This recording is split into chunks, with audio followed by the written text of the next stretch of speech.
லஞ்சுக்கு பாஸ்தா வேணும்னு கேட்டிருந்தாங்க பசங்க. பாஸ்தாலாம் காலி ஆயிடுச்சு, வாங்கிட்டு வரணும் அப்படின்னு.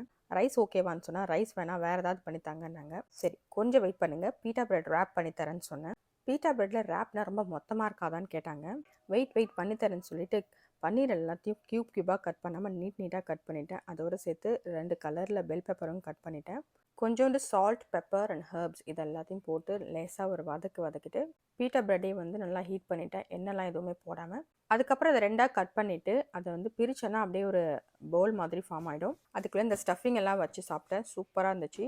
அதுக்கப்புறம் தான் ஞாபகம் வந்தது வீட்டில் பக்சீஸ் இருக்குன்னு. பக்சீஸோட டேஸ்ட் எப்படி இருக்குன்னா, நம்ம இந்தியா டாமினோஸில் வந்து கார்லிக் பிரெட்டுக்கு கூட ஒரு டிப் கொடுப்பாங்களே, அந்த டிப்பு மாதிரியே இருக்கும் அதோட டேஸ்ட்டு. இதை வந்து அந்த பீட்டா பிரெட் ரேப்போட தொட்டு சாப்பிட்டு நல்லாயிருக்கும். இது மட்டும் இல்லை, ஹம்மஸ் கூட நல்லாயிருக்கும். நான் என்ன பண்ணுவேன்னா, இந்த சாஸு, ஹாட் சாஸ், இந்த சால்சா டே வெர்டே மெக்சிகன் சாஸஸ்லாம் இருக்கும்ல அது, அப்புறம் டாக்கோபெல் சாஸ், இது எல்லாத்தையுமே இதில் வந்து மேலே போய் டெசில் பண்ணிவிட்டு சாப்பிடுவேன், நல்லாயிருக்கும். ஆரியாக்கு இந்த மாதிரி தடவி கொடுத்துருவேன். ஸோ அவங்க தொட்டு சாப்பிட தேவையில்ல.